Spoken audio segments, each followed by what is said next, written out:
আমাদেরকে মেরে তারপরে যে কোনো সিদ্ধান্ত বাস্তবায়ন করতে হবে। We are open to kill. ভাই আপনারা কি বের হয়ে যাচ্ছেন? আপনারা বের হয়ে যেতে চেয়েছিলেন? অবশ্যই বের হয়ে যেতে। আমাদের এখানে কাজ কি?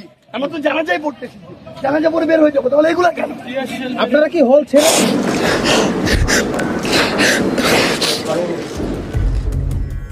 ছাত্র জনতার আমাদের খেলার শক্তি এখনো আছে না? খেলা হবে নাকি? ইনশাআল্লাহ হবে। শরীরে জোর আছে তো? ইনশাআল্লাহ। চলেন মাঠে নামি, আমরা খেলতে নামি, কিন্তু পাঠে কোনো খেলোয়াড় নাই, সব ভাগছে। মানুষের কথা বলবো, মানুষের জন্য। জনগণের আন্দোলনে ফসলকে চুরি করা হচ্ছে। অনেক হয়েছে, অনেক বলেছেন। ছাত্রদের দাবি ছিল কোঠা। আমি স্পষ্ট করে দায়িত্ব নিয়ে বলতে চাই। আসসালামু আলাইকুম দর্শক, দেশ ও দেশের বাইরে থেকে যারা এই মুহূর্তে ভিডিওটি ওপেন করেছেন সবাইকে অসংখ্য ধন্যবাদ। দর্শক, প্রথমেই আপনারা শিরোনাম দেখেছেন, এখন দেখবেন বিস্তারিতর আগেই আপনাদের সঙ্গে কিছু আলোচনা করে নিতে হয়। প্রথমে আপনারা বর্তমানের ভাইরাল যে দুইজন ব্যক্তি, সে ছাত্র আন্দোলনের যে প্রধান সমন্বয়কগুলো ছিল তার মধ্যে দুইজন, বিশেষ করে যে হাসান আবদুল্লাহ এবং হাসনাত আবদুল্লাহ এবং সার্জিস, যে দুইজন কেন ক্ষিপ্ত, কেনই বা পুলিশ তাদেরকে আবার ডিবি তাদেরকে নিয়ে এ ধরনের মন্তব্য করছেন এবং তারা বলছে আমাদেরকে মেরে একটা কিছু করতে হবে। এদিকে ডিবি হারুন গোপনভাবে যে কান্নাকাটিগুলো করছে সেগুলো আপনাদের প্রকাশ্য নিয়ে আসা হচ্ছে। এইদিকে বিশেষ করে আওয়ামী লীগের নেতাকর্মীরা বিভিন্নভাবে বক্তৃতা দিচ্ছেন। একজন ভাইরাল বক্তা শামীম ওসমান, উনি যে তথ্য দিয়েছেন। ছাত্র জনতার অভ্যুত্থানে ৫ আগস্ট পদত্যাগ করে চুপিসারে ভারতে পালিয়ে যান সাবেক প্রধানমন্ত্রী শেখ হাসিনা। সেদিন দিনভর ডিবির সাবেক প্রধান হারুনা রশিদ পুলিশ সদর দপ্তরে আইজিপি চৌধুরী আবদুল্লাহ আল মামুনের সাথেই ছিলেন। একটি স্টেশনে সবসময় থাকবো না, এই স্টেশন থেকে আমাকে চলে যেতেই হবে। সেই চলে যাওয়াটা হয়তো বা আমার সময় এই পর্যন্তই ছিল।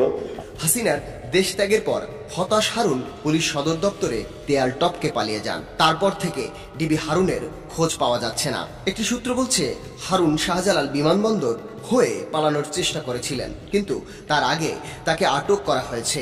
তবে এমন খবরের সত্যতা নিশ্চিত করা সম্ভব হয়নি।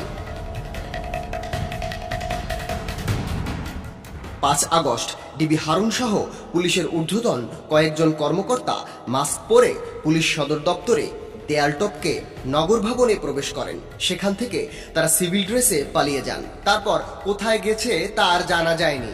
তাদের সবার মুখে মাস্ক পরা ছিল।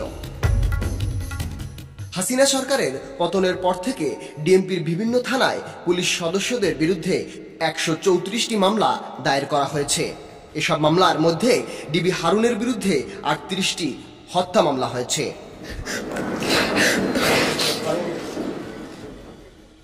পুলিশের একাধিক সূত্র জানায় হারুনার রশিদ এখনো জীবিত এবং দেশে অবস্থান করছে। সরকার পতনের পর তিনি দেশ থেকে পালানোর চেষ্টা করেন, কিন্তু ব্যর্থ হয়ে দেশে অবস্থান করছেন। রাজাকার যারা এই দেশটাকে অশান্ত করতে চায় তাদের বিরুদ্ধে যেন আমার কাজগুলি হয়। সরকার পতনের পর মারধরের শিকার হয়ে গুরুতর আহত অবস্থায় ঢাকার সিএমএইচ হাসপাতালে ভর্তি হন। ৫ আগস্টের পরপরই ডিএমপির নিজস্ব হোয়াটসঅ্যাপ গ্রুপে হারুনের ছবি দেখা গেছে। তিনি অসুস্থ অবস্থায় সিএমএইচে ভর্তি ছিলেন। এরপর ছবিটি ডিলিট করে দেওয়া হয়। হারুনা রশিদকে ৮ থেকে ১০ আগস্টের মধ্যে মারধর করা হয়েছিল। পুলিশের কিছু অফিসার সিভিল পোশাকে তাকে মারধর করেন। পুলিশ কমান্ডার অ্যান্ড কন্ট্রোল সেন্টারের সামনে এই ঘটনা ঘটে এবং পরে হারুনকে গুরুতর আহত অবস্থায় সিএমএইচে ভর্তি করা হয়। মোহাম্মদ তরিকুল ইসলাম, ২১ টেলিভিশন। আছে না? খেলা হবে নাকি? ইনশাআল্লাহ হবে। শরীরে জোর আছে তো? ইনশাআল্লাহ। চলেন মাঠে নামি, আমরা খেলতে নামি, কিন্তু পাঠে কোনো খেলোয়াড় নাই, সব ভাগছে। মানুষের কথা বলবো, মানুষের জন্য করব। এমপি মন্ত্রী হওয়ার জন্য রাজনীতি করতে আসি নাই, বাংলাদেশকে মাথা উঁচু করে দাঁড়ানো করার জন্য রাজনীতি করেছি। এটা আমাদের শেখ হাসিনা শিখিয়েছেন। আমার নাম শামীম ওসমান। আমি কার দয়ায় চলি না, কিন্তু আমি কার দয়া দাক্ষিণ্যে চলার মতো লোক না। এমন কোনো কাজ করি না যে আল্লাহ ছাড়া কাউকে ভয় করব। 4.5 লাখ লোক যখন নারায়ণগঞ্জে আমরা কালকেই নামাতে পারি ইচ্ছা করলে, 4.5 লাখ 5 লাখ লোক নামানোর ক্ষমতা রাত 12টার সময়ও শামীম ওসমান রাখে ইনশাল্লাহ। বাঘে ধরলে বাঘে ছাড়ে, শেখ হাসিনা ধরলে কিন্তু ছাড়ে না, এটা মাথায় রাখবেন। 7 তারিখের পর থেকে আপনারা দিন গণনা শুরু করেন, জাতির পিতার কন্যার সব কিছু মেনে নেবেন। আমি তাকে যেইভাবে চিনি সব কিছু মেনে নেবেন। একটা জিনিস পারবেন না, যারা জনগণের পেটে লাথি দেয়, জনগণকে কষ্ট দেয়, তাদের প্রশ্নে সে যেই না হোক না কেন, আমি শামীম ওসমানও যদি হয়ে থাকি আমার বুকেও তিনি পাড়া দেবেন, এটা আমি বিশ্বাস রাখি এবং এই জন্যই তাকে ভালোবাসি। এবং এইবার যখন জাতির পিতার কন্যা শেখ হাসিনা আসবেন, 2টা জিনিস উনি ছাড় দিবেন না। 1, মানি লন্ডারিং, দুর্নীতিবাজ। মানি লন্ডারিং, দুর্নীতিবাজ। আমি আমার নেত্রীকে যদি চিনে থাকি গত 40, 45, 42 বছরে, এই জায়গায় কোনো ছাড় হবে না। ক্লিনজিং অপারেশন হবে। এমনকি আমি শামীম ওসমান যদি হয় আমার গলায় পাড়া দেওয়া হবে। আমি সবার কাছে হাত জোর করে ভিক্ষা চাচ্ছি আপনাদের কাছে, প্লিজ আসেন, দয়া করেন একটু নারায়ণগঞ্জ থেকে মাদক, সন্ত্রাস, চাঁদাবাজি, ভূমিদস্যু এবং ইফটিচিং থেকে আমরা নারায়ণগঞ্জ থেকে মুক্ত করি। কোনো ব্যবসায়ীদের কাছে আমি আল্লাহর কসম খেয়ে বলতে চাই, শামীম ওসমান আজ পর্যন্ত কোনো ব্যবসায়ীর কাছে কোনো লোক পাঠায় নাই, ভবিষ্যতেও পাঠাবে না। যদি কেউ আমার কিংবা আমার পরিবারের নাম ব্যবহার করে কিংবা আমাদের নাম ব্যবহার করে, আমার দলের নাম ব্যবহার করে, আপনারা প্রশাসনকে জানাবেন। প্রশাসন যদি তাদের কাছে নতজানু হয়ে থাকে আমাকে জানাবে, আমি তাদের বিরুদ্ধে ব্যবস্থা করব। আমি ভাত খেয়ে ভালো আছি। এবারও আমি বলেছি যে আমাকে মনোনয়ন দিয়েন না, আমাকে অন্য কাজে লাগান। এখন ডিসিশন উনি নেবেন যে আমাকে দরকার আছে কিনা। আমি তো ওপেন বলেছি, দেখেছেন, সংসদের ভিতরে বলেছি নির্বাচন করব না। এবার আমি জীবনে নমিনেশন পেপার কিনে নেই, আমার নমিনেশন পেপার দলই কিনে, বিকজ আমার দল ডিসিশন নেবে যে কার কি করা উচিত। দর্শক, আপনারা ইতিমধ্যে হারুনের কিছু দৃশ্য দেখেছেন, যেখানে তিনি আকুতি মিনতি করছে। উনি জনগণের কাছে কি বুঝাতে চেয়েছেন আপনারা বুঝে গেছেন। যে 17 বছর 16 বছর রয়্যাল বেঙ্গল টাইগার ছিলেন, এখন তিনি ক্যাট হয়ে গেছেন, অর্থাৎ উনি আর সেই হুঙ্কার দিতে পারেন না। এদিকে আরেকজন শামীম ওসমান, উনি হুঙ্কার দেয় খেলা হবে, খেলা হবে। আজকে এমন খেলা খেলিয়ে দেখিয়েছে ছাত্ররা যে উনি দেশের বাইরে গিয়ে নিত্য নতুন কথা আবিষ্কার করে। এই সমস্ত নেতারা যারা বারবার বলতো খেলা হবে, আজকে কোথায় তারা খেলা হবে? কি এমন খেলা দেখাতে চেয়েছিল আপনারা ইতিমধ্যে দেখেছেন এবং তার কথাগুলো শুনেছেন। আসলে সে কিন্তু বাংলাদেশে থেকে এ ধরনের বক্তব্য দিচ্ছেন না, উনি বাইরে থেকেই এই সমস্ত বক্তব্যগুলা দিয়ে থাকেন। আমরা কিছু আরো দৃশ্য শামীম ওসমানের বাকি আছে, তারপরে চলে যাব ছাত্র আন্দোলনের সমন্বয়কদের কি প্রতিক্রিয়া সৃষ্টি। আপনারা এখন কোন গাছ লাগাবেন এটা আপনি ঠিক করেন, ফল, ফুল না কাঁচা গাছ। যেটা লাগাবেন সেটার জন্য প্রস্তুত হবে, দায়িত্ব আপনার। আমি কেন আপনার কাছে এসে বলবো যে ভাই আমার দয়া করে ভোট দেন, ঠেকা আমার না আপনার। আমার ছেলে আমার বন্ধু, আমার মেয়ে আমার বন্ধু, আবার ওর ছেলে যেটা হয়েছে সেটা আমার এখন সবচেয়ে বড় বন্ধু, ওর ছেলের বউ আমার বন্ধু। হ্যাঁ, একমাত্র আমার স্ত্রী ছাড়া এ আমাদের উপরে ডমিনেট করে। এখানে যেভাবে কথা বলে তা বলে না। আপনারা দেখছেন আমি স্টেজ থেকে নিচে নেমে গেছিলাম, অনেকক্ষণ পরে উঠছি। জানেন কারণ কি? ওই ফ্যানের বাতাসটা তার গায়ে সরাসরি লাগছিল না।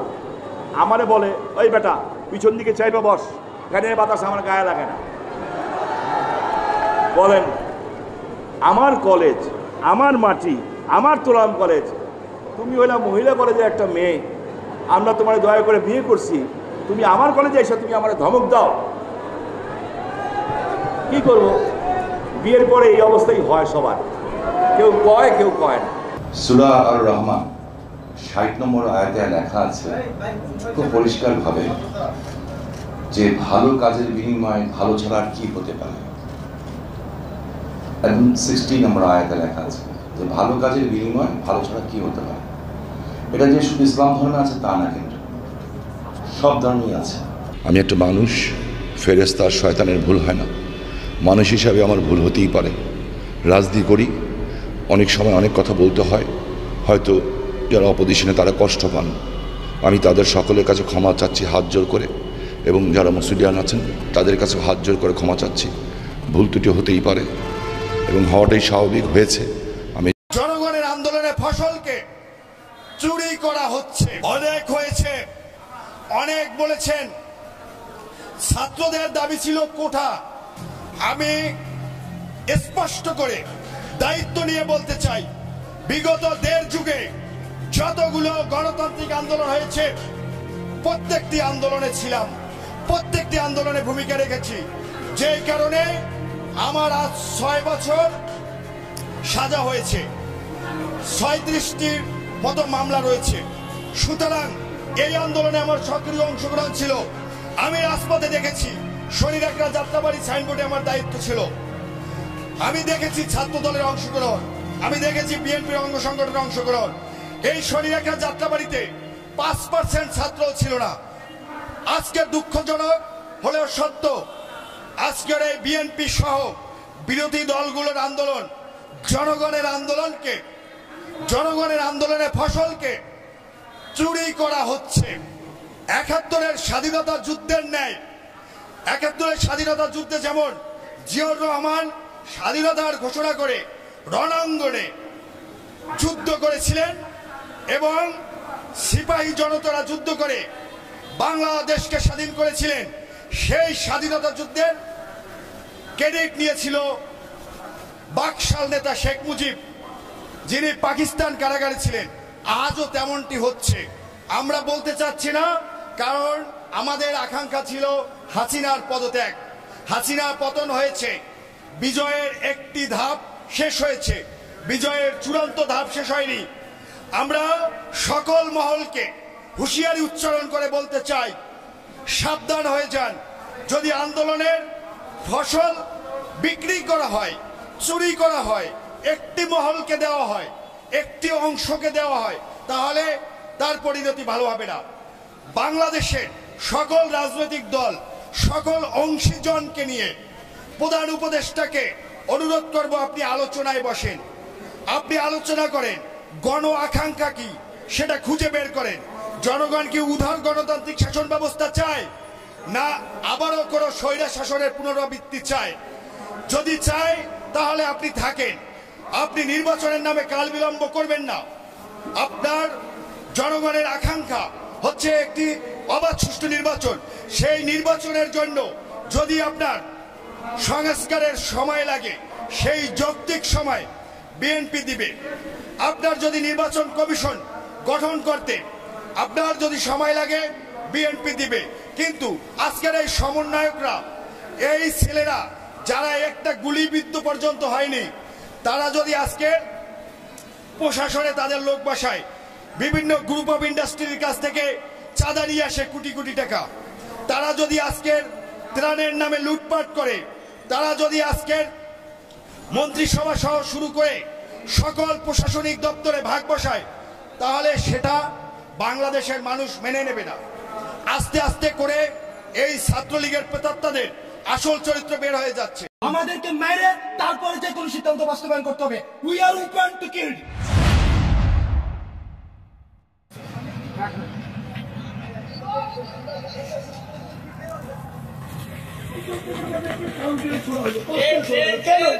ভাই আপনারা কি বের হয়ে যাচ্ছেন?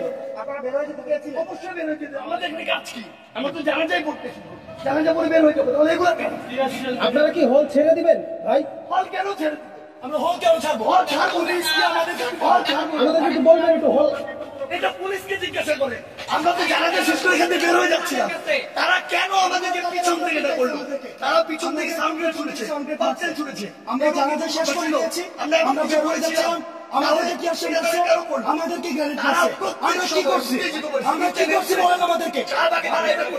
কি করছি আমরা বলেন আমাদেরকে, বলেন। ছাত্র সংগঠন নিয়ে ক্যাম্পাসে আমাদের ভাই বন্ধু গতকাল ছাত্র সংগঠন দিয়ে আমাদের দিতেছে, আজকে পুলিশ আমাদের দিতেছে। বলেন আমাদের তো সব শুরু বের হয়ে যাচ্ছে। আপনারা বলেন যে আমরা এখন কি একটা করেছি যেটার কারণে তারা পিছন থেকে ককটেল মেরেছে, সাউন্ড গ্রেনেড মেরেছে, টিয়ার শেল মেরেছে। এগুলোর কারণ কি? আপনারা প্রশাসন যদি সহযোগিতা না করতে চায়, তাহলে কিভাবে শান্তিপূর্ণ থাকবে? আপনারা কি হল ছাড়বেন নাকি? আমরা হল কখনোই ছাড়বো না। আমাদেরকে মেরে তারপরে যে কোনো সিদ্ধান্ত বাস্তবায়ন করতে হবে। We are open to kill. আমাদের এখন মেরে ফেলবে। আমরা এতক্ষণ পর্যন্ত ডিসকাশনের জন্য আমরা অলওয়েজ ওপেন ছিলাম, আমরা ডিসকাশনের জন্য আমরা অলওয়েজ প্রস্তাব দিয়েছি। এখন আমাদেরকে মেরে যে কোনো সিদ্ধান্ত নিতে হবে। আপনাদের সংবাদ কর্মীরা কেউ টিয়ার জন্য চাইতে পারতেছিলেন না, এখানে